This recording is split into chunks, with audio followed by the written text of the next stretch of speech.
ప్రార్థన. మహాపరిశుద్ధుడైన తండ్రి, నీకు కృతజ్ఞతాస్తుతులు చెల్లిస్తున్నాను నాయనా. ఈరోజు రాత్రి శుద్ధీకరణ కూటాలను మా కొరకు మీరు అనుగ్రహించి నీ వాక్కును పంపి మమ్మల్ని అందరినీ పరిశుద్ధులుగాను పవిత్రులుగాను చేసిన నీ ప్రేమను బట్టి స్తోత్రాలు. పరిశుద్ధుడైన తండ్రి, ఈ రాత్రి నీ స్వరం వినగలుగునాగున కృప దయచేయండి. మాకు ఈ పరిచర్యలకు విరోధంగా పోరాడుతున్న శత్రువును సిగ్గుపరిచి నీ వాక్కు చేత ఆత్మ చేత నీ బిడ్డలను మమ్మల్ని అందరినీ దర్శించి మాతో మాట్లాడండి నాయనా. ఈ పరిచర్యల వలన కలిగిన మహిమ ఘనత ప్రభావములన్నీ మీరే పొందండి. మమ్మల్ని మేము తగ్గించుకోవడానికి కృప చూపించండి, కనికరపడండి. నీ స్వరాన్ని వింటూ ఉండగానే మా బ్రతుకులు దిద్దుకొని బాగు చేసుకొని నీ వాక్కులో ఉన్న సత్యాన్ని గ్రహించడానికి కృప దయచేయండి. నీ దయను కనికరం మాపై ఉంచినందుకు కృతజ్ఞతాస్తుతులు చెల్లిస్తూ యేసయ్య నిన్ను అడిగి పొంది ఉన్నాము తండ్రి, ఆమేన్. ప్రార్థన ఆలకించి కృపనిచ్చిన యేసయ్యకు స్తోత్రము చేయదమో. స్తోత్రం స్తోత్రం స్తోత్రం స్తోత్రం స్తోత్రం. తండ్రి కుమార పరిశుద్ధాత్మ దేవునికి స్తోత్రము చేయదమో. స్తోత్రం స్తోత్రం స్తోత్రం స్తోత్రం స్తోత్రం స్తోత్రం. ఆమేన్. రైట్, ఇట్లా పాటలు పాడు రా, మంచిది. అల్లరి చేస్తే ప్రైజ్ ది లార్డ్. మంచిది నాన్న. మనందరం కూడా శుద్ధీకరణ కూటల్లో 41వ కీర్తనని మనం ధ్యానం చేసుకుందాము. 41వ కీర్తన లాస్ట్ సండే మనం ఆల్రెడీ నేర్చుకుంటూ ఉన్నాము. 41వ కీర్తనలో చాలా అతి శ్రేష్టమైన సంగతులు ఉన్నాయి. దానిలో శ్రేష్టమైన సంగతులు ఏంటంటే, మొదటి 3 వచనాలు ఒక భాగం, 3వ వచనం నుండి 4వ వచనం నుండి 13 వచనాల వరకు ఒక భాగం. ఈ 2 భాగాల్లో ఉన్నటువంటి అతి శ్రేష్టమైన సంగతులు ఉన్నాయి. ఈ 3 వచనాల్లో పేదలను ఒక వ్యక్తి కనికరించినప్పుడు అతనికి వచ్చే ఆశీర్వాదాలు 5 రకాల ఆశీర్వాదాలు ఉన్నాయి. ఆ తర్వాత 4వ వచనం నుండి 13వ వచనం వరకు దేవుడు పేదలైన వారిని కనికరించినప్పుడు ఆయన ఇచ్చే ఆశీర్వాదాలు ఎలాగుంటాయో దావీదు తన జీవితంలో అనుభవించాడు. దావీదు తన జీవితంలో అవన్నీ ఎలా అనుభవించి ఆయన దీవించబడ్డాడో ప్రాక్టికల్గా దావీదు ఈ అనుభవాన్ని కలిగి ఉండి ఆయన రాస్తున్నటువంటి సంగతులు మనందరం కూడా చూడగలుగుతున్నాం. దేవునికి మహిమ కలుగునుగాక. Praise the lord. ఈరోజు రాత్రి దానిలో నుంచి మనం ఏం నేర్చుకోవాలి, ఎలా పరిశుద్ధపరచుకోవాలి, ఆ వాక్యం మనకి ఏ విషయాలు అనుభవాలు నేర్పుతుంది అనేటువంటి విషయాలు మనం పరిశుద్ధుడైనటువంటి దేవుని దగ్గర మనందరం కూడా నేర్చుకోవడానికి ప్రభు సహాయం చేస్తున్నాడు. దేవునికి మహిమ కలుగునుగాక. Praise the lord. చూడండి అన్న, మనం కీర్తనల పుస్తకం 41 1, 2, 3 వచనాల వరకు చదువుకుందాం. బీదలను కటాక్షించువాడు ధన్యుడు. గమనించండి, బీదలను కటాక్షించువారు ధన్యులు. ఆపత్కాలమందు యెహోవా వానిని తప్పించును. ఆపత్కాలమందు యెహోవా వానిని తప్పించును. యెహోవా వానిని కాపాడి బ్రతికించును. యెహోవా వానిని కాపాడి బ్రతికించును. భూమి మీద వాడు ధన్యుడగును. భూమి మీద వాడు ధన్యుడగును. వాని శత్రువుల ఇచ్చకు, వాని శత్రువుల ఇచ్చకు నీవు వానిని అప్పగింపవు. నీవు వానిని అప్పగింపవు. రోగశయ్య మీద యెహోవా వానిని ఆదరించెను. యెహోవా వానిని ఆదరించెను. రోగము కలుగగా నీవే వానిని స్వస్థపరిచెదవు. గమనించారా? అంటే ఒక భేదవాడిని గనక ఆదరిస్తే, కటాక్షించటం అనే మాటకు అర్థం నేను లాస్ట్ సెక్షన్లో చెప్పాను. కటాక్షించటం అంటే దీనస్థితిలో భేదస్థితిలో ఉన్న వాళ్ళ దగ్గరికి వెళ్ళి వాళ్ళతో మాట్లాడి వాళ్ళకు కలిగిన ఇబ్బందుల్లో ఆదరణగా నిలబడి వారి దీనస్థితి నుంచి విడిపించడం అనేది కటాక్షించడం అంటారు. ఇప్పుడు దేవుడు అంటాడు, ఇలాంటి మనసు ఎవరికి ఉంటుందో వాళ్ళకి 5 రకాల ఆశీర్వాదాలు ఉన్నాయని దేవుడు చెప్తున్నాడు. ఇప్పుడు నేను అంటాను, తల్లిదండ్రులమైన మనము మన పిల్లలు ధన్యులు అవ్వాలని కోరుకుంటారు, అవునా కాదా? నేనేమంటానంటే, ధన్యులు అవ్వాలంటే మన పిల్లలు దేవుడిచ్చే 5 రకాల ఆశీర్వాదాలు మనలో మన పిల్లల్లో ఉండాలంటే దేవుడు చెప్తున్న మాట ఏంటంటే, బీదలను కటాక్షించాలి, అలాంటి వ్యక్తి ధన్యులు అని చెప్తున్నాడు. ఇప్పుడు బీదలను కటాక్షించటం అంటే అర్థం ఏంటి? ఇప్పుడు బీదలు ఎలాగుంటారు, ఎన్ని రకాలుగా ఉంటారు అనేటువంటిది మనం చూడాలి.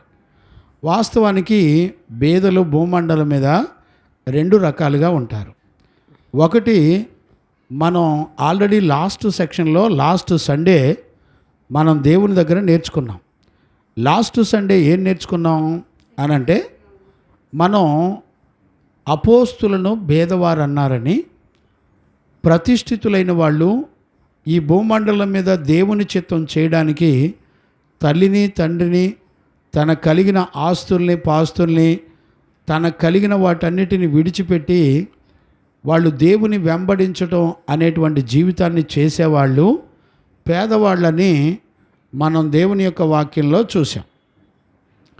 రెండవది, ఈ భూమండలం మీద పేదరికంలో దీనులై, దరిద్రులై, బలహీనులై, మరి ఎక్కడా కూడా ఆదరణ లేనటువంటి వాళ్ళు, మరి క్షేమస్థితిలో లేనటువంటి వాళ్ళు, బాధలు ఇబ్బందుల్లో ఉన్నటువంటి వాళ్ళు పేదవాళ్ళని మనం చూడాలి. ఏయ్ ఏయ్ కాళ్ళు ఎరగొడతాను, మళ్ళీ శబ్దం వచ్చిందని కాళ్ళు ఎరగొడతాను. కాబట్టి పేదవాళ్ళు ఎలాగుంటారు అనేది చాలా ప్రాముఖ్యమైనటువంటి విషయం. పేదవాళ్ళంతా బలహీనులుగాను, దీనస్థితిలోను, ఎవరు మరి వారిని ఆదరించే వాళ్ళు లేక నిట్టూర్పుల మధ్యలో ఉండేటువంటి వారు అనేటువంటి విషయాన్ని మనం చూడొచ్చు. ఇక్కడ మనకు అర్థం కావలసినటువంటి విషయాలు ఏంటంటే, పేదవాళ్ళంతా కూడా చాలా దీనస్థితిలో ఈ లోకంలో ఉంటారు. గమనించారా నాన్న? పేదవారిని దేవుడు ఎలా కటాక్షిస్తాడు, దేవుడు ఎందుకు ఆయన హృదయంలో పేదవాళ్లకు అలాంటి విలువిస్తున్నాడో అనేది తెలియాలి. పేదవాళ్ళ విషయంలో దేవుడు ఎందుకు అలాంటి అనుభవాన్ని మనకు భూమండలం ఇస్తున్నాడు అనేది మనం గుర్తుపట్టాలి. 2 రకాల పేదవాళ్ళు ఉంటారు. ఒకటి, దేవుని పిలుపు కలిగిన పరిశుద్ధులు పేదవాళ్ళు. దానికి మనం రోమాపత్రిక 15వ అధ్యాయం 26వ వచనాన్ని, లూకాసు వార్త 6వ అధ్యాయం 20వ వచనాన్ని మనం గత లాస్ట్ సెక్షన్లో మనం చదువుకున్నాం. గమనించారా? ఇప్పుడు కొత్త నిబంధనలో కానివ్వండి, పాత నిబంధనలో కానివ్వండి, పేదవారిని గురించి బైబిల్లో విస్తారంగా రాసిందండి. నన్ను అడిగితే పేదవారి గురించి లేని అధ్యాయాలు లేవని అనిపిస్తూ ఉంటుంది. ఇంకా కీర్తనలో చూస్తే కీర్తనలో కూడా చాలా అధ్యాయాలు, 1, 2 కాదండి, చాలా అధ్యాయాలు కీర్తనలలో మరి ఆల్రెడీ రాసున్నాయి పేదల గురించి. ఒకటి, పరిశుద్ధులైన వాళ్ళు పేదలు, దేవుని యందు విశ్వాసం ఉంచి ప్రభు యొక్క చిత్తాన్ని చేసేవాళ్ళు పేదలు. రెండవది, ఈ భూమండలం మీద పేదలు అంటే దీనస్థితిలో ఉన్నవాళ్ళు, నిరాకరించబడిన వాళ్ళు. గమనించారా? శక్తి లేని వాళ్ళు, నిస్సహాయ స్థితిలో ఉన్నవాళ్ళు, లేకపోతే నిరాధారులై ఎవరి సహాయం లేకుండా బలహీనులైనటువంటి వాళ్ళు, ఇలాంటి వాళ్ళు భూమండలం మీద పేదలు అని పరిశుద్ధుడైనటువంటి దేవుడు చెప్పడాన్ని మనం చూస్తున్నాం. ఈరోజు మరి ఈ పేదల గురించి దేవుని యొక్క ఆలోచనలో ఎందుకు అంత విలువ ఉంది అనేటువంటిది ప్రాముఖ్యం.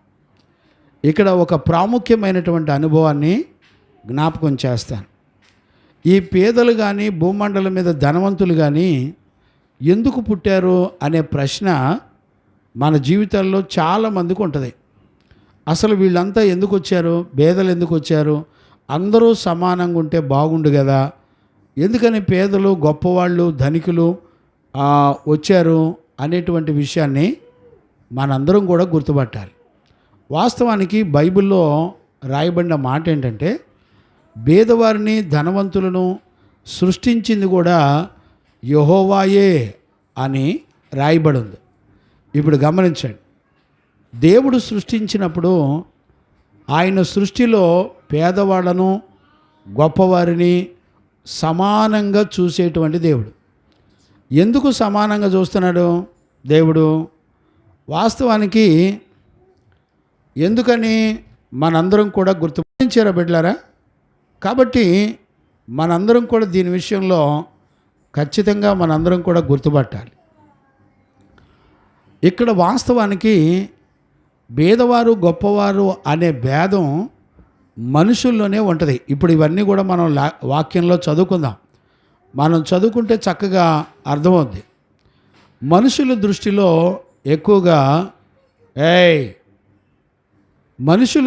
ఎక్కువగా పేదవాళ్ళని గొప్పవాళ్ళని రాయబడి ఉంటుంది.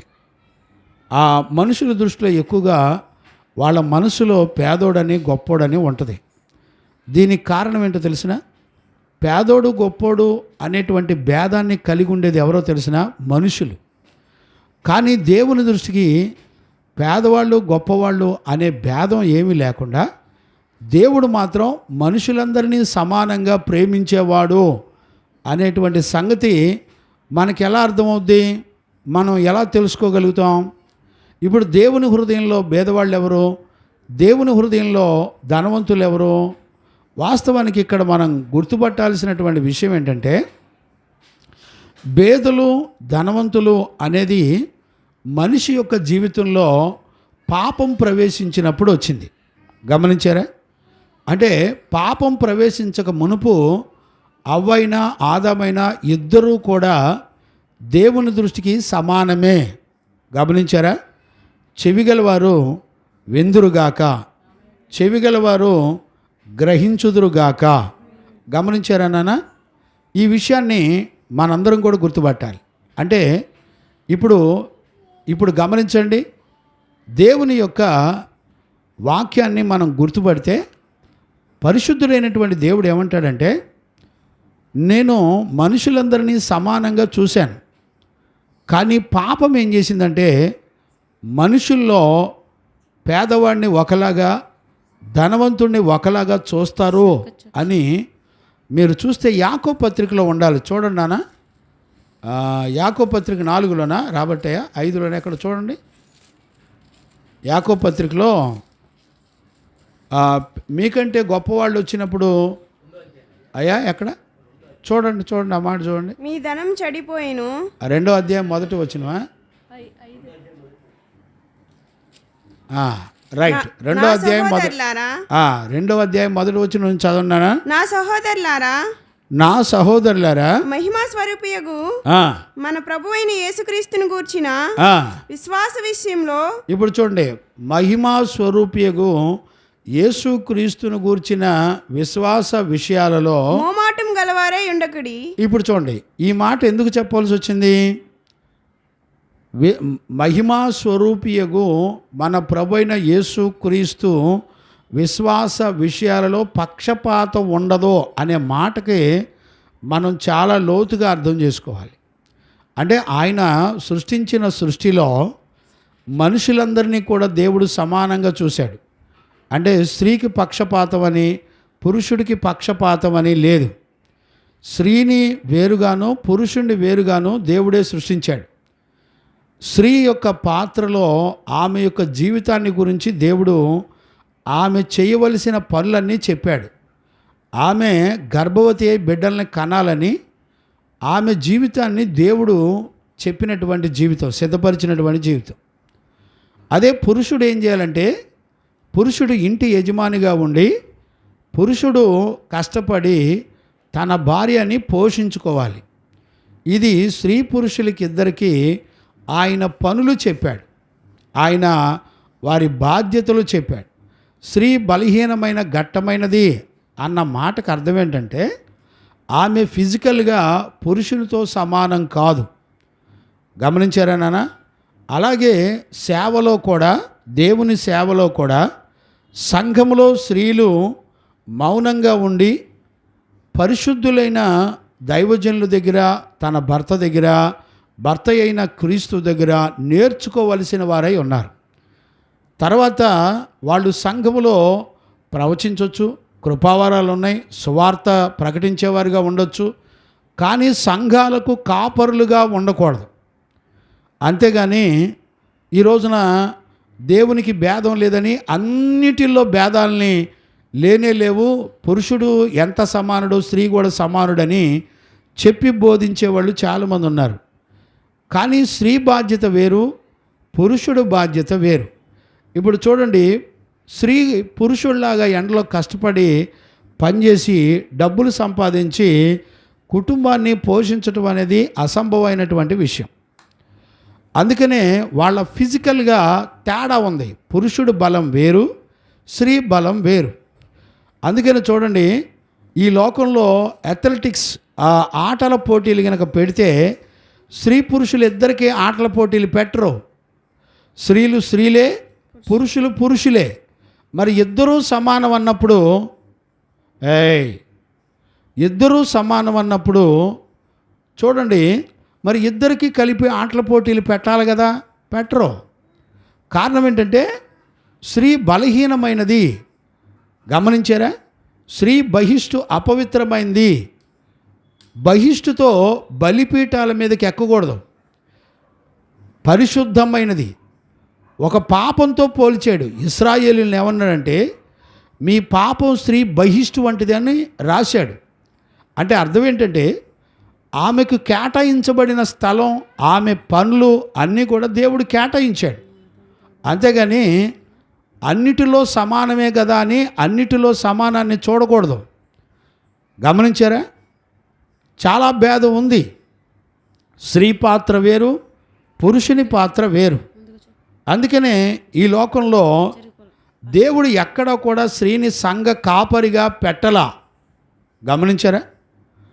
స్త్రీ స్థలం మీద చేతులేసి ప్రార్థించడం, స్త్రీ సంఘ బాధ్యతలు తీసుకొని బోధించడం అనేది ఎక్కడా కూడా బైబిల్లో రాయలా. స్త్రీ సువార్త ప్రకటించవచ్చు, తప్పులేదు.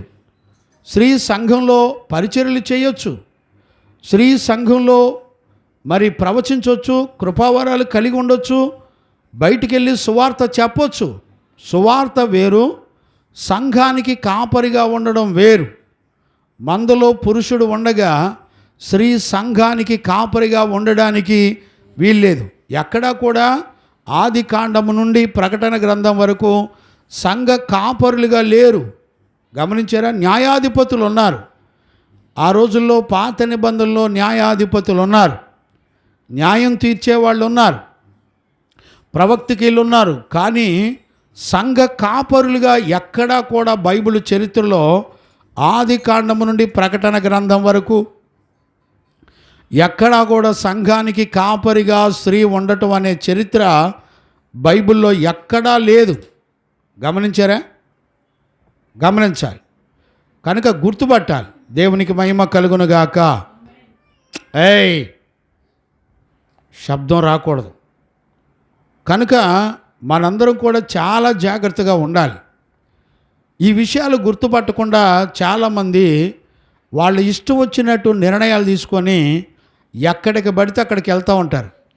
వాక్యంలో ఏదైనా రెఫరెన్స్ అడిగితే సమాధానం చెప్పరు, మా ఇష్టం అంటారు. గమనించారా? మా ఇష్టం అని అంటూ ఉంటారు. ఇక్కడ సంఘములో ప్రతి ఒక్కరి పాత్ర, అలాగే పేదవాడి సంగతి, ధనవంతుడి సంగతి కూడా దేవుని దృష్టిలో ఇద్దరూ సమానమే. గమనించారా? కానీ భూమండలం మీద దేవునికి సార్వభౌమాధికారం ఉంది, సర్వాధికారం ఉంది. అంటే అర్థం ఏంటంటే పేదవాడిని ధనవంతుడిగా చేయగలడు, ధనవంతుడిని పేదవాడిగా కూడా చేయగలడు. గమనించారా? మనం పెద్దలు అంటూ ఉంటారు కదా, ఓళ్ళ బళ్ళు అవుతాయి, బళ్ళు ఓళ్ళు అవుతాయి అని. అలానే దేవుడు చేయగలడు, పేదవాడిని దరిద్రుడిగా చేయగలడు, దరిద్రుని పేదవాడిగా చేయగలడు, ధనవంతుడిగా చేయగలడు. అందుచేత భూమండలం మీద మనుషులందరి మీద దేవునికి సార్వభౌమాధికారం ఉంది. అందుకనే అపోస్తులను యేసయ్య చూసి పేదలైన మీరు ధన్యులు అన్నాడు. గమనించారా? ఎందుకంటే పేదల విషయంలో దేవుని మనసులో ఉన్నటువంటి విషయాలు మనం చాలా చూడొచ్చు. బైబిల్లో కొన్ని వందల రెఫరెన్సులు ఉన్నాయి. నేను అనుకున్నాను కనీసం ఒక 10, 12, 15 పేజీలు పడతాయండి. రాస్తే పేదల గురించి రాస్తే కనీసం ఒక 15 పేజీలు పడుతుందండి. అంటే అన్ని రెఫరెన్సులు ఉన్నాయి. పేదలను గురించి దేవుడు అంత విస్తారంగా ఎందుకు మాట్లాడాడు, కారణం ఏంటి అనేటువంటిది చాలా విలువైంది. దేవునికి మహిమ కలుగునగాక. అందుకనే పేదలను కటాక్షించువాడు ధన్యుడు అని చెప్పినప్పుడు ఆ ధన్యకరమైన జీవితంలో ఉండే 5 రకాల ఆశీర్వాదాలను గురించి 1 నుండి 3 వచనాల వరకు చెప్పబడింది. గమనించారా? అదే 1 నుండి 3 వచనాల వరకు చెప్పబడిన జీవితాన్ని దావీదు జీవితంలో ఎలా అనుభవించాడో, దాన్ని ఎలాగా గైకొన్నాడో, ఆ 5 ఆశీర్వాదాలు దావీదు ఎలా సంపాదించుకున్నాడో 4వ వచనం నుండి 13 వచనాల వరకు ఆ అంశాలన్నీ కూడా రాయబడ్డాయి. దేవునికి మహిమ కలుగునగాక. Praise the Lord. అందుకనే ఈరోజు రాత్రి మనందరం కూడా గమనించాలి, గుర్తుపట్టాలి. ఇప్పుడు నేను అడుగుతున్నాను, అసలు పేదల పట్ల దేవునికి ఉన్న ఆలోచన ఏంటో మనందరం కూడా బైబిల్లో చూడాలి. అంటే నాకు అనిపించింది కొన్ని విషయాలు లేఖనాల్లో దేవుడు ఏ విధంగా పేదల గురించి మాట్లాడుతున్నాడో చూపించాలని అనిపించింది నా మనసుకి. చూడండి నాన్న, ద్వితీయోపదేశకాండంలో 15వ అధ్యాయం 11వ వచనం చదవండి. ద్వితీయోపదేశకాండం 15వ అధ్యాయము. బీదలు దేశంలో ఉండక మానరు, బీదలు దేశములో ఉండకుండా మానరు. అందుచేత నేను నీ దేశంలోనున్న నీ సహోదరులకు దీనులకును, నీ దేశములో ఉన్న నీ సహోదరులకు దీనులకును, బేదలకును ఆవశ్యంగా. ఇప్పుడు సహోదరులుగా బేదలను పేదలను దేవుడు ఏమంటాడంటే నీకు సహోదరులు. ఇప్పుడు చూడండి, ఎవరికి సహోదరులు? ఈ మాటలు ఎవరికి చెప్తున్నారు అంటే ఇశ్రాయేలు ప్రజలకు చెప్తున్నాడు. ఇశ్రాయేలు ప్రజలకు దేవుడు చెప్పేటువంటి మాట ఏంటంటే బేదలు దీనులు వీళ్ళంతా కూడా క్రైస్తవులకు ఏమవుతారంటే సహోదరులు అవుతారు. సహోదరులు బేదలను చూసినప్పుడు వీళ్ళు నా సహోదరులు, లేకపోతే నా తమ్ముడు, నా చెల్లి, నా అక్క, మా అమ్మ అని అనాలంట. క్రైస్తవులు దేవుని పిల్లలు, దేవుని సాతాను చేతుల నుండి విడిపించబడినటువంటి మరి సంఘము, సేవకులు, లేకపోతే ఇశ్రాయేలు ప్రజలు మనందరం కూడా మనకి పేదలు ఏమవుతారు అంటే సహోదరులు అవుతారు. కంటిన్యూ చేయనా? నీ సహోదరులకు దీనులకును బేదలకును ఆవశ్యముగా నీ చెయ్యి చాపవలనని. ఇప్పుడు చూడండి, మీ చేతులు చాపండి. పేదవాళ్ళు కనపడితే దైవజనుల విషయంలో మీరు ఆల్రెడీ చదివాము లాస్ట్ సెక్షన్లో. ఇప్పుడు పేదవాళ్ళ విషయంలో దేవుడు ఏమన్నాడంటే వాళ్ళు ఎవరో కాదు నీ సహోదరులు, వాళ్ళకంట నీ చేతులు చాపాలంట. మనం చేతులు చాపి టీవీలు, ఏమండి, మనం చేతులు చాపి బంగారాన్ని, మన చేతులు చాపి వెండి బంగారాల్ని, స్థలాల్ని, ఆస్తుల్ని కొంటాం. దేవుడు అంటాడు, క్రైస్తవులారా, దేవుని పిల్లలారా, మీరందరూ చేతులు చాపి ఎవరి కోసం మీరు ఖర్చు పెట్టాలో తెలిసినా బేదల కొరకు మీ చేతులు చాపాలి. చూసారండి, దేవుని చట్టం ఏం చెప్తుందో చూసారా? బేదల కొరకు మీ చేతులు చాపాలి. నేను అడుగుతున్నాను, మీ ప్రార్థనలో ఎప్పుడన్నా ప్రభా బేదలు కనపడినప్పుడు వాళ్ళు నా సహోదరులని, వాళ్ళ కొరకు నా చేతులు చాపాలని ఎప్పుడైనా ప్రార్థన చేశారండి? చెయ్యరు. ఎందుకని? నీకు బేదలకు సహాయం చేస్తే నువ్వు ఎలా ధన్యుడు అవుతావో, ఒక ధన్యకరమైన జీవితంలో దేవుడు నిన్ను ఎలా కాపాడుతాడో నీకు వాక్యం తెలీదు. ఇక్కడ 2వ వచనంలో చూడండి, వారిని కాపాడి బ్రతికించును. మొదటి వచనంలో ఆపత్కాలమందు యెహోవా వానిని తప్పించును. బీదలను కటాక్షించినప్పుడు దేవుడు నీకు ఇచ్చే ఆశీర్వాదం ఏంటో తెలిసిన? నీకు ఆపద వచ్చినప్పుడు దేవుడు నిన్ను కనికరపడి తప్పిస్తాడంట. ఆపదలో తప్పించబడతావు. రెండవది, యెహోవా వారిని కాపాడి బ్రతికిస్తాడట. చూసారండి, మనలను కాపాడి బ్రతికిస్తాడట. భూమి మీద వాడు ధన్యుడవుతాడంట. వాని శత్రువుల ఇచ్చకు వానిని అప్పగించే దేవుడవు కాదు. గమనించారా? రోగశయ్య మీద యెహోవా వారిని ఆదరించును, రోగము కలగగా నీవే వానిని స్వస్థపరుస్తావు. 5 రకాల ఆశీర్వాదాలు దేవుడు మనకిస్తాడు. ఎప్పుడో తెలిసిన? నువ్వు బేదలను నువ్వు చెయ్యి చాచి కనికరించినప్పుడు. గమనించారా ఎలాంటి ఆశీర్వాదాలు దేవుడిచ్చాడో? ఈ రోజున ఆత్మీయ బేదలు, ఈ లోకంలో దేవుని దృష్టికి బేదలు ఎవరు? దైవజనులు. ఈ లోకంలో మనుషులందరికీ బేదలు ఎవరు? అడుక్కునేవాళ్ళు, ఆదరణ లేని వాళ్ళు, నిస్సహాయ స్థితిలో ఉన్నటువంటి వాళ్ళు, బలహీనులైన వాళ్ళు. గమనించారా? బలము లేని వాళ్ళు, ఆదరణ లేని వాళ్ళు బేదలు. ఈ 2 రకాల బేదలైనటువంటి వారిని నీ చేతులు చాపి ఆదరించాలని దేవాది దేవుడు ఖచ్చితంగా చెప్తున్నటువంటి సంగతులు మనందరం కూడా చూస్తున్నాం. దేవునికి మహిమ కలుగును గాక. Praise the Lord. గమనించారండి? అందుకనే మొదటి సమూయేలు పుస్తకంలో 2వ అధ్యాయము 7, 8 వచనాల్లో కూడా చక్కటి విషయాలు రాయబడి ఉన్నాయి. ఆ మాటలు కూడా మనం చదువుకుందాం. యెహోవా దారిద్ర్యమును ఐశ్వర్యమును కలుగజేయవాడు. ఇప్పుడు గమనించారా? దారిద్ర్యాన్ని ఐశ్వర్యాన్ని కూడా కలుగజేసేది ఎవరు? దేవుడు. అంటే ఈ మాట ఎవరు తెలుసుకోవాలి తెలిసిన? దేవుని పిల్లలు తెలుసుకోవాలి. గమనించారా?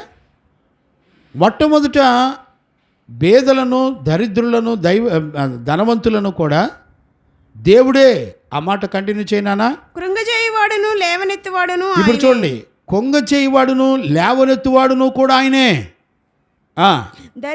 దరిద్రులను అధికారులతో కూర్చుండబెట్టుటకును. ఇప్పుడు చూడండి, దరిద్రులను అధికారులతో కూడా కూర్చుండబెట్టగలిగిన వాడు. మహిమగల సింహాసనమును స్వతంత్రింపజేయుటకును. చూడండి, మహిమ కలిగిన సింహాసనాన్ని స్వతంత్రింపజేయుటకును వారిని మట్టిలో నుండి ఎత్తువాడు ఆయనే. వారిని మట్టిలో నుండి, బేదలను మట్టిలో నుండి కూడా ఎత్తువాడు ఆయనే.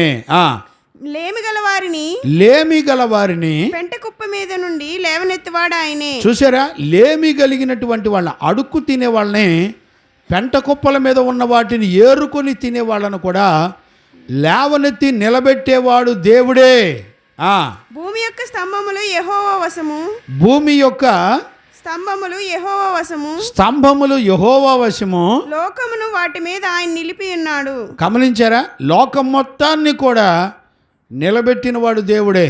అంటే దేవుని యొక్క సార్వభౌమాధికారం ఇక్కడ ఉంది. మీరు పేద స్థితిలో ఉన్నారా? నీ స్థితిగతులను మార్చి నిన్ను ఉన్నత స్థితిలో నిలబెట్టడానికి దేవుడు నమ్మదగినవాడు. Praise the lord. గమనించారా?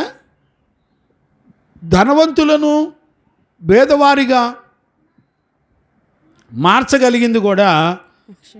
చూడండి, ధనవంతులను కూలికి నడిపించేవాడు కూడా దేవుడే అని రాయబడింది. బైబిల్లో పేదలను గురించి చాలా లోతైన విషయాలు ఉన్నాయండి. 1 కాదు, 2 కాదు.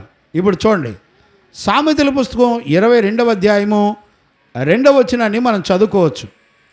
సామెతల పుస్తకం 22వ అధ్యాయము రెండవ వచనాన్ని చదువుకోవచ్చు. ఐశ్వర్యవంతులను దరిద్రులను కలిసి ఉందురు. గమనించారా? ఐశ్వర్యవంతులను దరిద్రులను కలిసి ఉంటారు. వారందరినీ కలుగు చేసిన వాడు యెహోవాయే. ఇప్పుడు చూడండి, కలిసి ఉంటారనే మాటలో అర్థం ఏంటంటే దేవుని దృష్టికి సమానులే. దరిద్రులు ధనవంతులు ఇద్దరు కూడా దేవుని దృష్టికి సమానమైన వాళ్ళే. ఎందుకు సమానమైన వాళ్ళు చెప్పండి? ఎందుకో తెలిసిన, పేదవాడినైనా ధనవంతుడినైనా పాపం ఒకే రకంగా బంధిస్తూ ఉంటుంది. యాక్చువల్గా ఈ భేదాలన్నీ దేనికి వచ్చిందో తెలిసిన, పేదవాడు ధనవంతుడు అనేటువంటి బతుకులు ఎందుకు వచ్చినాయి అంటే పాపం, మనిషిలో పాపం ఉండడం వలన పేదవాడు ధనవంతుడు అనే మాటలు వచ్చినాయి. ఈ మాటలన్నీ కూడా మనుషులలో భేదాలు, కానీ దేవుని దృష్టిలో భేదాలు లేవు. కారణం ఏంటి? మనుషులందరినీ కూడా దేవుడు సమానంగా సృష్టించాడు. ఇప్పుడు చూడండి, ఇంట్లో తల్లిదండ్రులు కూడా బిడ్డలను ఎలా చూస్తారో తెలిసిన, బాగా డబ్బు సంపాదించే వాళ్ళని ఒకలాగా చూస్తారు, పేదలను ఒకలాగా చూస్తారు. కానీ కన్న గర్భమే అంటే ఈ మనసు ఎక్కడిది అంటే సిన్, పాపము. అంటే తండ్రికి తల్లికి బిడ్డలు పాపంలో ఉన్నారా లేదా అనేది గుర్తుపట్టరు. బిడ్డలు ఒకడు డబ్బు బాగా సంపాదిస్తున్నాడా లేదా, ఒకడు పేదవాడా లేదా, డబ్బు సంపాదించేవాడిని ప్రేమిస్తూ ఉంటారు, కానీ పేదవాడిని ఎవ్వరూ కూడా పట్టించుకోరు. ఈ భేదం పాపం వలన కలిగేది. తల్లిదండ్రులు కూడా వాళ్ళు పాపం వలన నరకానికి వెళ్ళిపోతారనే భయం లేకుండా వాళ్ళు బాగా చదువుకొని గొప్పవాళ్ళై మంచి ఉద్యోగాలు చేస్తూ వాళ్ళు ధనం సంపాదించుకొని స్థలాలు, బిల్డింగులు కొనుక్కుంటే దేవుడు నా బిడ్డను ఎంత దీవించాడో చూడండి అని చెప్పుకునే తల్లిదండ్రులు ఎక్కువ మంది ఉన్నారు. గమనించారా? కానీ దేవుని దృష్టికి చూస్తే పేదవాళ్లను ధనవంతులను సమానంగా చూడగలిగింది పరిశుద్ధత ఒక్కటే. ఈ రోజుల్లో ఎవరి జీవితంలో అయితే పరిశుద్ధ జీవితం ఉంటుందో వాళ్ళు ధనవంతులను పేదలను సమానంగా చూస్తారు. కారణం ఏంటంటే పాపం ఎప్పుడూ కూడా ధనవంతుడా పేదోడా అని చూడదు. పాపం ఎవరినైనా సరే, ముసలోడినైనా, పెద్దోడినైనా, వృద్ధుడినైనా, యవనస్తుడినైనా, ఎవరినైనా సరే పాపం ఒకే రకంగా చూస్తుంది. గమనించారా? దేవుడు అంటాడు, పరిశుద్ధుడైన దేవుడు ప్రతి మనిషిని సమానంగా చూస్తాడు, ఏ భేదం కూడా ఉండదు అనేటువంటి సత్యము మనందరం కూడా గుర్తుపట్టాలి. ఇక్కడ చూడండి, యోబు పుస్తకంలో 34వ అధ్యాయము 19వ వచనాన్ని మనం చదువుకోవచ్చు. యోబు పుస్తకం 34వ అధ్యాయం 19వ వచనాన్ని మనం చదువుకోవచ్చు. రాజుల ఎడల పక్షపాతం చూపని వానితోను, రాజుల ఎడల పక్షపాతము చూపని వానితోను, బేదల కన్నా ధనము గల వారిని ఎక్కువగా చూడని వానితోను. ఇప్పుడు చూడండి, ఈ గుణాలు ఎవరిలో ఉన్నాయి? దేవునిలో ఉన్నది ఈ గుణాలు. పేదవారి కన్నా ధనవంతులు ఎక్కువగా చూడంట ఆయన. గమనించారా? ఆ ఇద్దరిని కూడా సమానంగా ప్రేమించేవాడు ఎవరు అంటే దేవుడే. మనస్సాక్షి కాలంలో యోబు చెబుతున్నటువంటి మాట గమనించారా? అందుకనే ఈరోజు రాత్రి మనందరం కూడా గమనించవలసినటువంటి విషయాలు చాలా ఉన్నాయి.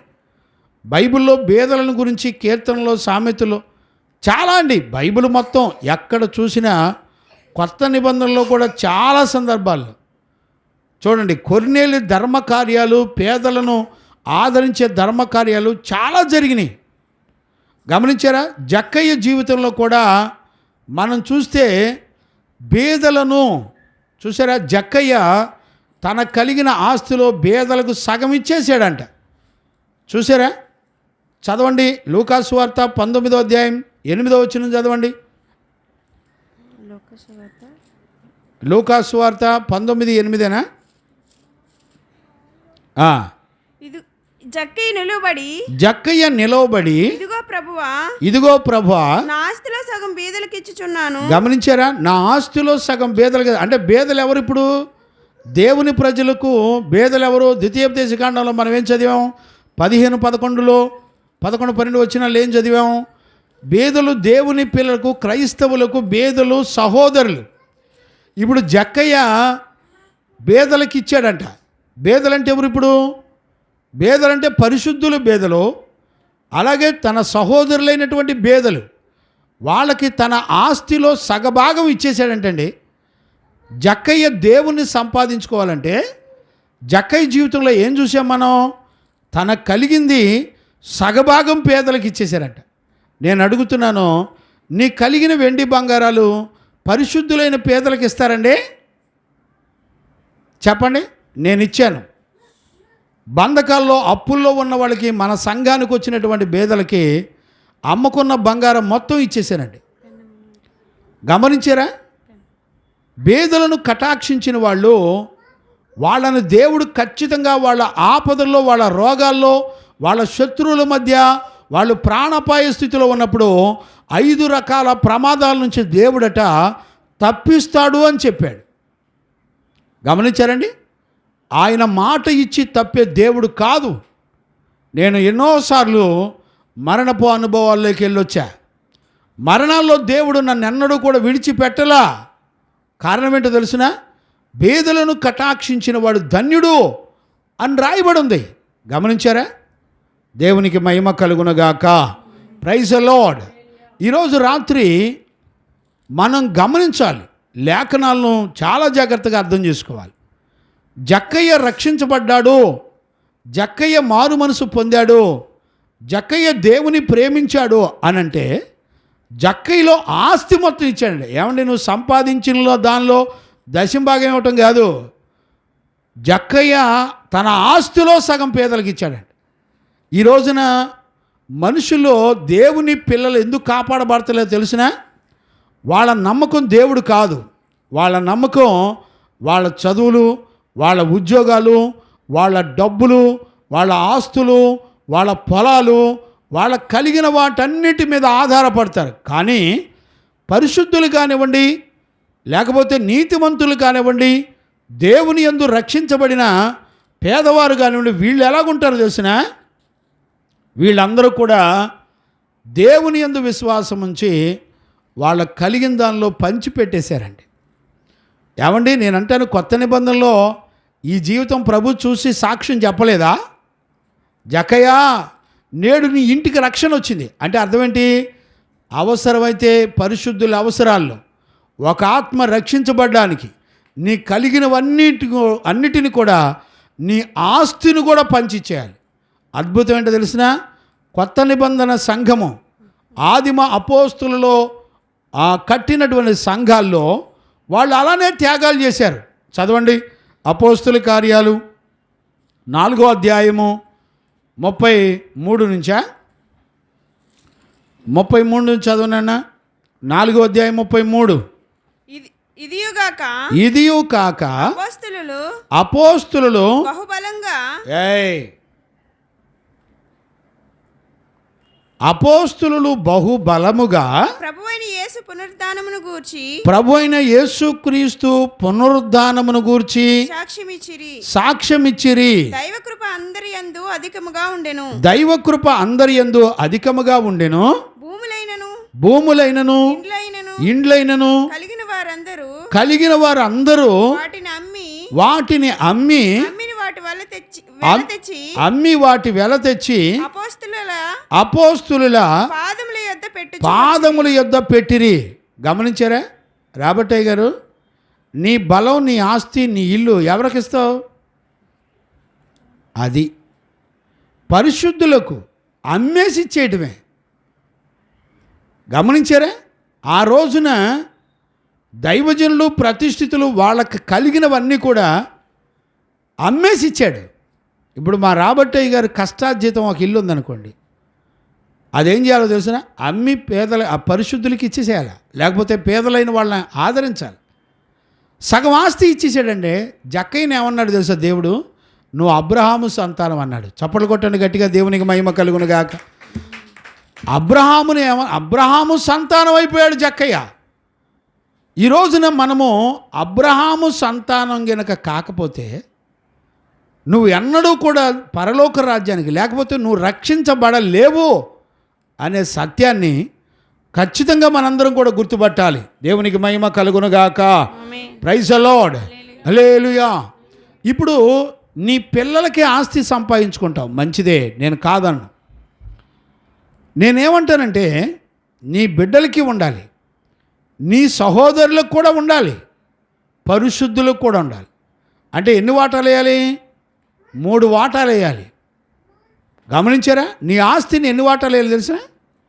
నీ పిల్లలకి, నీ పరిశుద్ధులకి, పేదవాళ్ళకు కూడా. జక్కయ్య ఏం చేశాడు?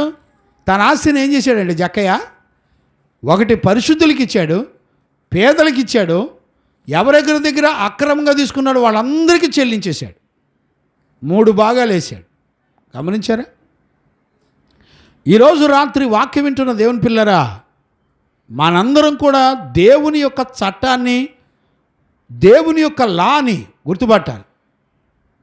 బైబిల్లో మన ముందల పరిశుద్ధులు చెప్పారు, సాక్ష్యం ఇచ్చారు. ఇప్పుడు యేసు ప్రభు అబ్రహాము గురించి సాక్ష్యం ఎందుకు ఇచ్చాడు? మీరు అబ్రహాం పిల్లని ఎందుకన్నాడు? అబ్రహాము పేదల కొరకు తన ఆస్తిని ఏం చేసేది తెలిసిన? బానిసలుగా 318 మంది బానిసలకు డబ్బులు కట్టి విడిపించుకొని వాళ్ళను యుద్ధశూరులుగా చేశాడు అబ్రహాం. Praise the Lord. హల్లెలూయా. గమనించారా నాన్న? ఈరోజు రాత్రి మనందరం కూడా దేవుని యొక్క లేఖనాలు గుర్తుపట్టాలి. అప్పుడు జక్కయ్య అబ్రహాము సంతానం అయ్యాడు. జక్కయ్య ఇంటికి రక్షణ వచ్చింది. జక్కయ్య రక్షించబడి పరలోక రాజ్యానికి వారసుడయ్యాడు. ఇప్పుడు నీ ఆస్తిని ఎన్ని భాగాలు వేయాలి చెప్పండి? ఇవన్నీ దైవజనులు సంఘాలకు చెప్పాలి. ఇప్పుడు చూడండి, ఎక్కడ లూకాసు వార్త యోహాన్లో చూడండి 12వ అధ్యాయం 5-6 వచనాలా?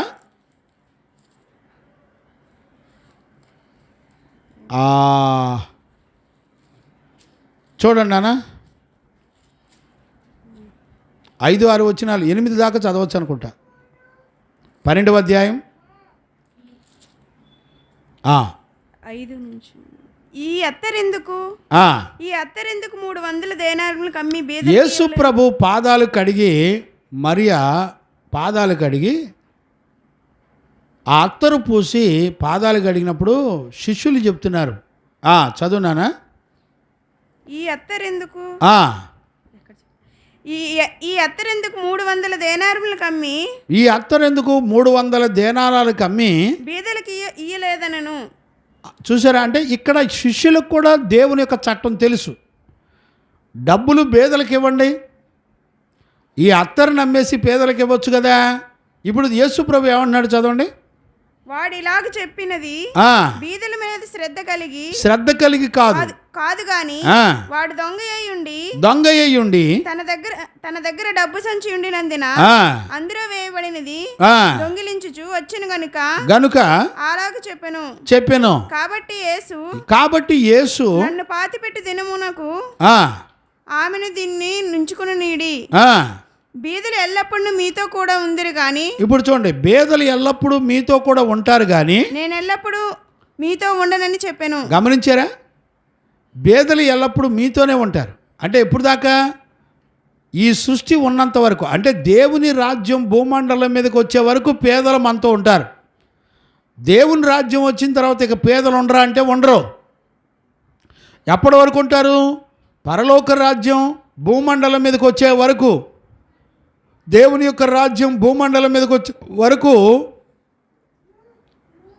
పేదవాళ్ళు మీతోనే ఉంటారు. కానీ నేను ఎల్లప్పుడూ, అంటే యేసు ప్రభు ఎవరంట? పేదవాడు. నేను ఎల్లప్పుడూ మీతో ఉండను, నేను కొద్ది కాలమే మీతో ఉంటా.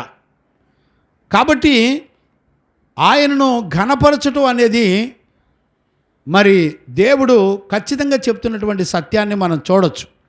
దేవునికి మహిమ కలుగునుగాక. Praise the Lord. హల్లెలూయా.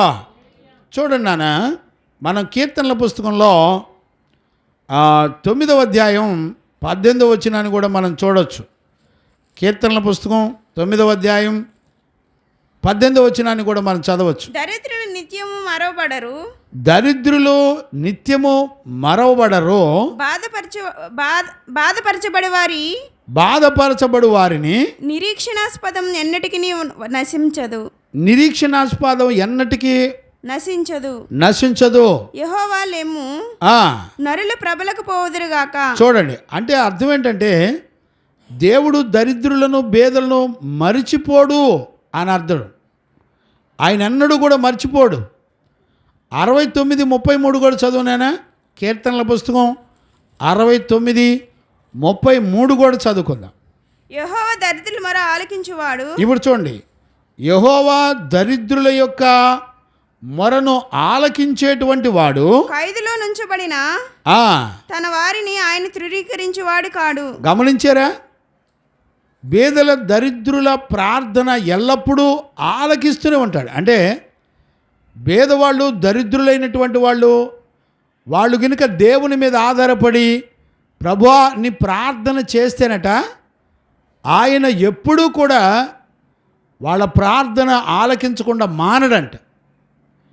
బేదలైనా ధనవంతులైనా ప్రార్థన చేస్తే, అంటే దేవుని మీద ఆధారపడితే ఖచ్చితంగా వాళ్ళని ఎన్నడూ కూడా విడిచిపెట్టడో, దేవుడు ఎన్నడూ కూడా విడిచిపెట్టడో అనే సత్యాన్ని మనం చూడొచ్చు. దేవునికి మహిమ కలుగునుగాక.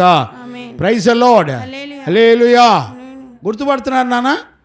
ఒక్కొక్క మాట వెనక ఇవన్నీ కూడా ఇప్పుడు ఏ వచనాలు చదివినా అవన్నీ కూడా దేవుని మనసులో బేదల పట్ల ఆయనకున్న ఆలోచనని మనం చదువుతున్నాం. ఇప్పుడు దేవుని ఆలోచనలో బేదల కొరకు ఇన్ని విషయాలు ఉన్నాయి. నేను అడుగుతున్నాను, బేదలు వచ్చి నీ వైపు చెయ్యి చాపితే నీ చెయ్యి నీ ముఖము తిప్పుకొనకుడి అని రాశాడు.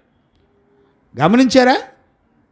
అంటే బేదల విషయంలో దేవునికి ఉన్న మనసు చాలా గొప్పది అనే సత్యాన్ని మనందరం కూడా గుర్తుపట్టాలి. అలాంటి వాళ్ళు ధన్యులని, భూమండలం మీద ధన్యులని దేవుని యొక్క వాక్యం చెప్తుంది. దేవునికి మహిమ కలుగునుగాక. Praise the lord.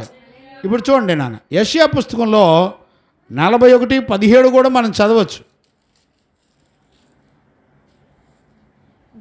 దీన దరిద్రులు నీళ్లు వెతుకుచున్నారు, నీళ్లు దొరకక వారి నాలుక దప్పిక చేత ఎండిపోతుంది. యెహోవాను నేను వారికి వాళ్ళకు ఉత్తరం ఇచ్చేదను. వాళ్ళతో మాట్లాడతాను, వాళ్ళకి ఆన్సర్ ఇస్తాను. గమనించారా? ఇక్కడ చూడండి, బేదలు అనే విషయంలో ఒకటి ఆత్మీయ జీవితానికి సంబంధించి బేదలు ఉంటారు, శరీర సంబంధమైన బేదలు ఉంటారు. ఇక్కడ ఆత్మీయ రెండు భాగాలుగా ఉంటాయి. బేదరికం అనేది రెండు భాగాలు. ఒకటి పరిశుద్ధులు, అపోస్తులు. రెండవది శారీరకంగా బేదలైనటువంటి వాళ్ళు. ఈ రెండు ఎందుకు చూపించాడంటే ఆత్మీయ బేదరికం ఉంది, శారీరకమైన బేదరికం ఉంది. అంటే ఈ రెండిటిని కూడా విడిపించేది ఎవరు అంటే జీవము గల దేవుడు మాత్రమే. Praise the Lord. హల్లెలూయా. గమనించారండి? ఈ రెండు పరిస్థితులను కూడా దేవుడే విమోచకుడు. నీ బేదరికం నుండి నిన్ను కాపాడాలన్నా, నీ ఆత్మీయ బేదరికం నుండి నిన్ను కాపాడాలన్నా, శారీరకమైన దరిద్రత నుండి నిన్ను కాపాడాలన్నా దేవుడే. మనుషులందరికీ దిక్కు దేవుడే. అందుకనే దేవుని దృష్టికి పేదవాడు గొప్పవాడు అనే భేదం లేదు. గమనించారా? ఆ మాట మనం యాకోబు పత్రికలో చదివాం. ఆ మాట మళ్ళొకసారి చదివినాను. నేను పూర్తిగా చదివించలేదు, మళ్ళొకసారి కంటిన్యూ చేయనా ఆ మాటని. నా సహోదరులారా, మహిమా స్వరూపియగు మన ప్రభువైన యేసుక్రీస్తును గూర్చిన విశ్వాస విషయాలలో మొహమాటము గలవారై ఉండమాకండి. ఎలాగనగా బంగారు ఉంగరం పెట్టుకుని, ఇప్పుడు చూడండి, బంగారపు ఉంగరం పెట్టుకుని ప్రశస్త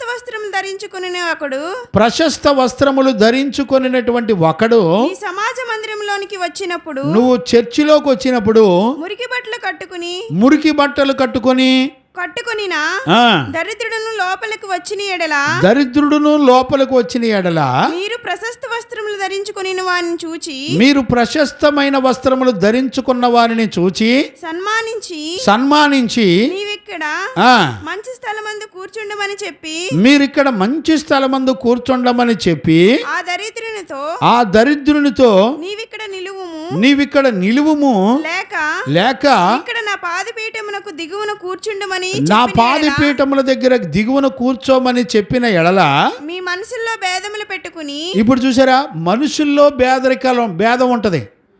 ఇప్పుడు మీరు చూడండి, నేను గనక కొంచెం పిల్లిగడ్డం పెంచుకొని రాబట్టే గారు మంచి టక్కు టై వేసుకొని కోట్ వేసుకుంటే నేను విషయం చెప్పనా, మీరు 10,000 కూడా కానుకేస్తారు. అంటే మందిరంలోనే గొప్పవారిని పేదవాడని, పేదోడేమో బయట నుంచోబెట్టి నువ్వు ఇక్కడ నిలువు నా కాళ్ళ కింద దగ్గర కూర్చో అని చెప్పేవాళ్ళు ఉన్నారు. గమనించారా? ప్రశస్తమైన వస్త్రాలు వేసుకొని వస్తే వాళ్ళకి సన్మానం చేసి కుర్చీలు వేస్తూ ఉంటాం. ఇలాంటి పద్ధతి భేదాలు మనుషుల్లో ఉన్నాయి కానీ దేవుని దగ్గర లేదు. అట్ ద సేమ్ టైం పాపానికి కూడా లేదు. పరిశుద్ధుడైన దేవునికి లేదు, పాపానికి లేదు భేదం.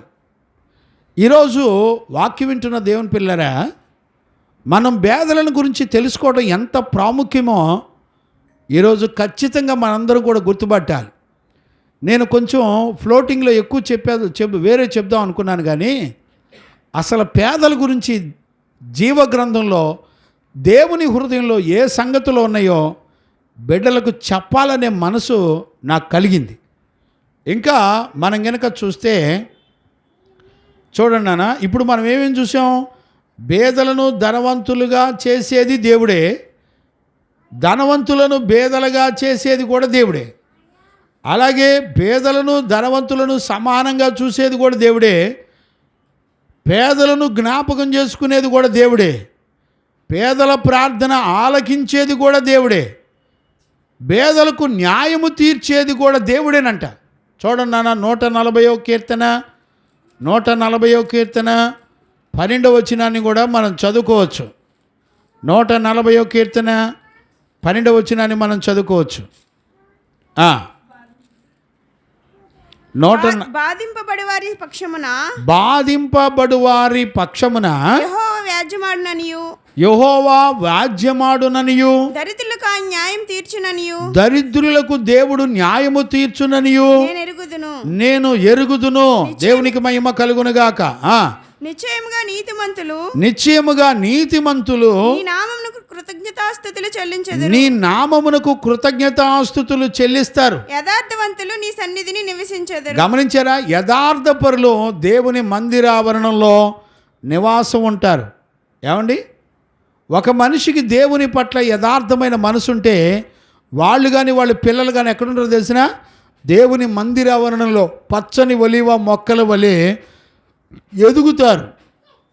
కానీ ఈ రోజున తల్లిదండ్రులు చిన్న వయసులోనే పనులకు పంపిస్తారు, డబ్బులు సంపాదనకు పంపిస్తారు. చిన్న వయసులో కనుక డబ్బులు సంపాదించడం మొదలు పెడితే సకల పాపములన్నీ కూడా వాడిలో పనిచేస్తాయి. ఈ రోజున బిడ్డలను దేవుని మందిరాల్లో పెంచేవాళ్ళు ఎవరు లేరండి. ఎక్కడ పెంచుతారో తెలిసినా హాస్టల్లో, చదువుల్లో, ఉద్యోగాల్లో, ఏమోనండి నాకు తెలీదు. బిడ్డలను దేవుడు ప్రభు యొక్క శిక్షలోను బోధలోను పెంచండి అని బైబిల్లో జీవగ్రంథంలో రాయబడి ఉంది. యెహోవా ధర్మశాస్త్రాన్ని దీవారాత్రులు ధ్యానించువాడు ధన్యుడు అని రాయబడి ఉంది. అతడు ఆకువాడక తన కాలమందు ఫలించేటువంటి ఫలాలు కలిగిన చెట్టులాగా ఎదుగుతాడు. ఒకవేళ నీ బిడ్డల్లో కానీ నీలో కానీ ఫలాలు లేకపోతే నువ్వు నరకబడి ఆరని అగ్నికి వెళ్తావనే సంగతి గుర్తుపట్టే వాళ్ళు ఎవరు లేరు. గమనించారండి? ఈ రోజున మన జీవితాల్ని మనమే, మన పిల్లల జీవితాన్ని, మన జీవితాన్ని నాశనం చేసుకుంటున్నాం. దేవుని చట్టాన్ని గుర్తుపట్టే వాళ్ళు లేరు, దేవుని ఆలోచనను ఎరిగేవాళ్ళు లేరు. చూసారా? నీ చేతులు ఎవరి కోసం చాపాలో తెలిసే? 2 రకాల పేదలకు చాపాలి. నీ ఆస్తి ఎవరికి పంచాలో తెలిసినా? పేదలకు పంచాలి. పరిశుద్ధులకి పేదలకే నీ ఆస్తిని పంచాలి. టాటా బిర్లా ఎందుకు దీవించబడ్డాడో తెలుసా అండి? టాటా బిర్లా తన ఆస్తిలో 90% పేదలకి, స్వచ్ఛంద సంస్థలకి పంపించేస్తాడు. కాల్గేట్ ఎందుకు దీవించబడిందో తెలిసిన? కాల్గేట్ సంస్థ 90% దగ్గర ఆయన పేదలకు ఇచ్చేస్తాడు. గమనించారా? ఇలాగా పేదలకు ఇచ్చినటువంటి వాళ్ళు, ఆస్తుల్ని పంచిపెట్టి ఇచ్చినటువంటి వాళ్ళు భూమండలం మీద తరతరాలు వాళ్ళ పిల్లల సంతానాలు లేమి దరిద్రత లేకుండా వాళ్ళ ప్రాణాపాయ స్థితి వచ్చినప్పుడు ఆదుకున్నాడండి. గమనించారా? నీ ప్రాణాన్ని కాపాడే శక్తి దేనిలో ఉందో తెలిసిన? నువ్వు దేన స్థితిలో కాపాడబడే శక్తి దేనిలో ఉందో తెలిసిన? పేదలను ఆదరించడంలో ఉంది. ఈ రోజున ఈ భక్తి చేసేవాళ్ళు ఎవరున్నారు చెప్పండి? ఈ భక్తి నేర్పించే సేవకులు ఎవరున్నారు చెప్పండి? ఈ భక్తి నేర్పించే దైవజనులు లేరు, సేవకులు లేరు, విశ్వాసులు అసలు ఇలాంటి బతకడానికి విశ్వాసులు ఎవరికీ ధైర్యం సరిపోదు. వాళ్ళు ఇంకా ప్రభు పేరు చెప్పి సంపాదించుకోవడం, ప్రభు పేరు చెప్పి వ్యాపారాలు చేసుకోవడం, ప్రభు పేరు చెప్పి మా పిల్లలు లక్షాధికారులు అయ్యారని చెప్పడం. వాళ్ళు చస్తే నరకంలో ఉంటారు. వాళ్ళు తాగుబోతులై ఉంటారు. పిల్లలు తాగుబోతులైనా, వ్యభిచారులైనా డబ్బు సంపాదిస్తే తల్లిదండ్రులు ఏమనరండి. డబ్బు గినక బాగా సంపాదించి వాళ్ళు గినక స్థలాలు పొలాలు కొంటున్నారు అనుకోండి, ఆనందించే తల్లిదండ్రులు ఉన్నారు. కానీ వాళ్ళు ఒక్క నిమిషంలో చచ్చిన తర్వాత ఒక్క నిమిషంలో పాతాళంలో ఉంటారు. దేవుడు అంటాడు, పేదలను కటాక్షించి ఆదరిస్తే వాళ్ళను రక్షించేవాడు అంటున్నాడు. రక్షణ అనేది 2 రకాలుగా ఉంటుంది. నీ ఆత్మను రక్షించేది ఉంటుంది, శారీరకంగా నీ స్థితిగతులను మార్చే రక్షణ కూడా ఉంటుంది.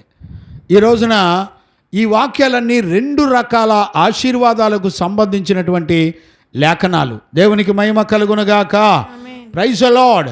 ఈ రోజున పరిశుద్ధులు సంఘాలకు నేర్పుతున్న దేవుని వాక్యాల్ని, దేవుని యొక్క చట్టాల్ని గుర్తుపట్టే వాళ్ళు ఎవరు లేరు. చూడండి నాన్న, కీర్తనల పుస్తకం 35వ అధ్యాయం 10వ వచనాన్ని కూడా మనం చదువుకోవచ్చు.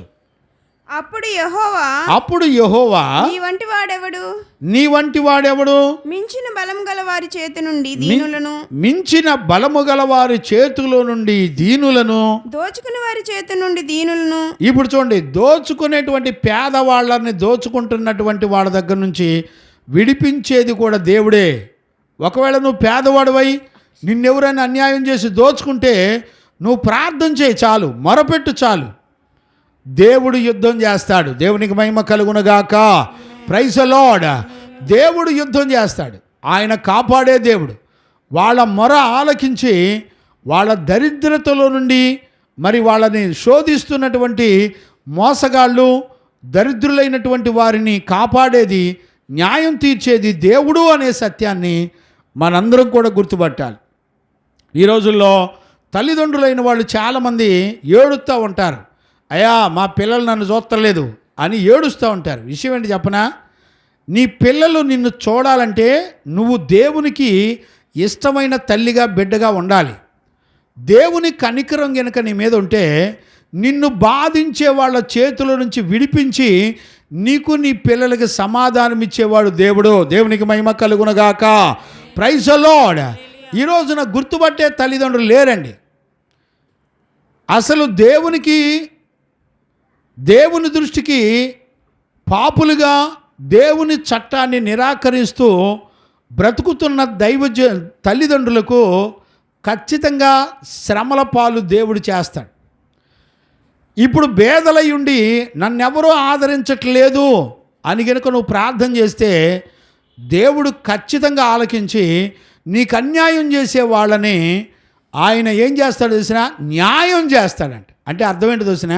నీ అవసరాలన్నీ నీ బిడ్డల ద్వారా దేవుడు ఖచ్చితంగా తీరుస్తాడు. నీకు ఒక గొప్ప సమాధానాన్ని దేవుడిస్తాడు. ఇప్పుడు మనలో పాపం కానీ, మనలో దేవుని మీద తిరుగుబాటు కానీ, అన్యాయం కానీ, అక్కడ మాటలు ఇక్కడ మాటలు చెప్పేవాళ్ళు స్థితిగా ఉన్నప్పుడు వాళ్ళు ఖచ్చితంగా వాళ్ళకు సమాధానం ఉండదు, వాళ్ళకు అన్యాయమే జరుగుతుంది. అందుకనే వాళ్ళు మొరపెట్టినప్పుడు దేవుడు న్యాయం తీరుస్తాడు. చూడండి, కీర్తనల పుస్తకం 12వ అధ్యాయం 5వ వచనం కూడా చదవండి నాన్న. కీర్తనల పుస్తకం 12వ అధ్యాయం. బాధపడు వారికి చేయబడిన బలాత్కారమును బట్టి దరిద్రుల నిట్టూర్పులను బట్టి నేనిప్పుడే లేచెదను. ఇప్పుడు చూడండి, దేవుడంట బేదలకు అన్యాయం కానీ బాధ కానీ కలిగితే వాళ్ళు మొరపెడతాడంట, దేవుడు వెంటనే లెగుస్తాడంట. Praise the lord. దేవునికి మహిమ కలుగునుగాక. వెంటనే ఆయన లెగుస్తాడంటండి. అంటే బేదలకి అన్యాయం జరిగినా, ఏదైనా తేడా జరిగినా వెంటనే దేవుడు యుద్ధం చేస్తాడు. బేదల పక్షంగా వాళ్ళు మొరపెడితే బేదల పక్షంగా దేవుడే దిగొస్తాడు, ఆయన అడ్డం నిలబడతాడు. ఈరోజు వాక్యం వింటున్న దేవుని పిల్లారా, ఖచ్చితంగా ఈ విషయాలన్నీ మనం గుర్తుపట్టాలి. చూడండి నాన్న, 109వ కీర్తన 31వ వచనాన్ని కూడా మనం చదవచ్చు. 109వ కీర్తన 31వ వచనాన్ని చదవచ్చు. 31. దరిద్రుల ప్రాణమును విమర్శకు లోపరచు వారి చేతిలో నుండి విమర్శించు వారి చేతిలో నుండి అతనిని రక్షించుటకే యెహోవా అతని కుడి ప్రక్కను నిల్చుచున్నాడు. చూడండి, బేదలను రక్షించడానికంట, వాళ్ళను బాధపట్టే వాళ్ళ చేతిలో నుండి రక్షించడానికంట దేవుడు వాళ్ళ కుడి పక్షాన నిలబడి ఉంటాడంటండి. బేదలు దరిద్రులైన వారిని వాళ్ళ కుడి పక్షాన నిలబడి దేవుడు వాళ్ళను బాధ పెడుతున్న వాళ్ళ చేతిలో నుంచి దేవుడట ఖచ్చితంగా విడిపిస్తాడంట. దేవునికి మహిమ కలుగునుగాక. Praise the lord. గమనించారా? 113వ కీర్తన 8వ వచనాన్ని కూడా మనం చదవచ్చు. ఆయన నేల నుండి దరిద్రులను లేవనెత్తువాడు, పెంట కుప్పల మీద నుండి దీనులను పైకెత్తువాడు. గమనించారా? నేల నుండి దరిద్రులను లేవనెత్తువాడు, పెంట కుప్పల మీద నుంచి దేవుడు దరిద్రులను పేదలను లేపి కాపాడేటువంటి వాడు. చూశారండి, ఎన్నో ఉన్నాయండి. గమనించారా? 107వ కీర్తనలో 41వ వచనం కూడా చదవచ్చు నాన్న. 107వ కీర్తన 41వ వచనం. దరిద్రుల పేదరికాన్ని పోగొట్టి వారిని లేవనెత్తును, వాని వంశమును మందవలె వృద్ధి చేసెను. చూసారా? వాళ్ళ వంశాలను దేవుడు మందలుగా వృద్ధి చేస్తాడంట, దరిద్రులను లేవనెత్తుతాడంట. ఏమండి, ఎన్ని విషయాలండి. దరిద్రుల బేదల యొక్క వాళ్ళ స్థితిని పోగొడతాడంట, వాళ్ళ పేదరికాన్ని పోగొడతాడంట, వాళ్ళ పిల్లల సంతానాన్ని బాగు చేస్తాడంట. ఈ రోజున పేదరికంతో బాధపడుతున్న దేవుని పిల్లలారా, మిమ్మల్ని అందరినీ నేను బతిలాడుకుంటున్నా. మీ పేదరికం నుండి, మీ అప్పుల నుండి, మీ ఆర్థిక ఇబ్బందుల నుంచి మీ పిల్లల సంతానాలను విడిపించి దీవించేది ఎవరో తెలిసినా? దేవుడే. గమనించారా? ఇంకా 68:10 వచనం కూడా చదవచ్చు. 68:10 వచనాన్ని కూడా చదవచ్చు. 68వ కీర్తన. నీ సమూహము దానిలో నివసించును, దేవాని అనుగ్రహము చేత దీనులకు సదుపాయము కలుగజేసితివి. ప్రభు మాట సెలవిచ్చుచున్నాడు. మళ్ళొకసారి చదువునానా? నీ సమూహం దానిలో నివసించును. 107:41. రైట్. 107వ కీర్తన. క్షమించండి నాన్న, 68:10. అమ్మమ్మ నన్ను క్షమించండి.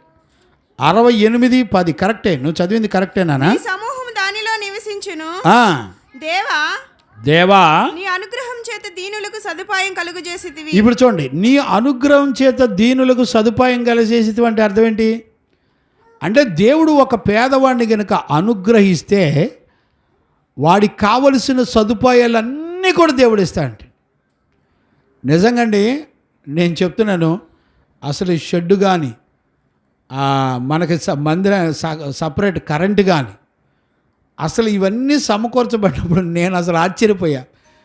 నేను చేయగలిగినవి కాదండి, నిజంగా దేవుని ఎదురు చెప్తున్నా, నేను చేయగలిగినవి కాదు. దేవుడు నా ఎడల కనికరపడి పరిచర్యలకి ఇవన్నీ కూడా ఒక్కొక్కటి సమకూర్చాడండి. ఈ రోజున అద్భుతంగా దైవజనులు అనేక మంది వచ్చి ఇక్కడికి వచ్చి నేర్చుకుంటున్నారు దైవజనులు. ఇవన్నీ కూడా దేవుని యొక్క కనికరం అండి. Praise the Lord. హల్లెలూయా. చూడండి నాన్న, 146వ కీర్తన 7వ వచనాన్ని కూడా చదవచ్చు. 146వ కీర్తన 7వ వచనాన్ని కూడా చదువుకోవచ్చు. బాధపరచబడు వారికి ఆయన న్యాయము తీర్చును, ఆకలి కొనిన వారికి ఆహారము దయచేయును, యెహోవా బంధింపబడిన వారిని విడుదల చేయును, యెహోవా బంధించబడిన వారిని విడిపించును, యెహోవా గుడ్డివారి కన్నులు తెరవచేయువాడు, యెహోవా గుడ్డివారి కన్నులు తెరవచేయువాడు, కృంగిన వారిని లేవనెత్తువాడు, కుంగిపోయినటువంటి వారిని లేవనెత్తువాడు, నీతిమంతులను ప్రేమించువాడు. చూసారా ఎన్ని విషయాలండి. మీరు చదువుకోండి, చాలా ఉన్నాయండి. అక్కడే 14వ కీర్తన 6 కూడా చదువుకోవచ్చు. 14వ కీర్తన 6వ వచనం కూడా మీరు చదువుకోవచ్చు.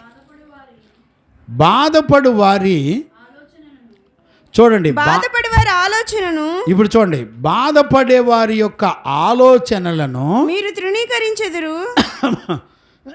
మనుషులంతా తృణీకరిస్తారు, అయినను యెహోవా వారికి ఆశ్రయమై ఉన్నాడు. చూసారా, ఎవరు బాధపడుతున్నారో వాళ్ళను మనుషులంతా తృణీకరిస్తారు, కానీ దేవుడు ఎన్నడూ తృణీకరించడు. ఏమండి ఎన్ని రిఫరెన్సులు చెప్పాలండి.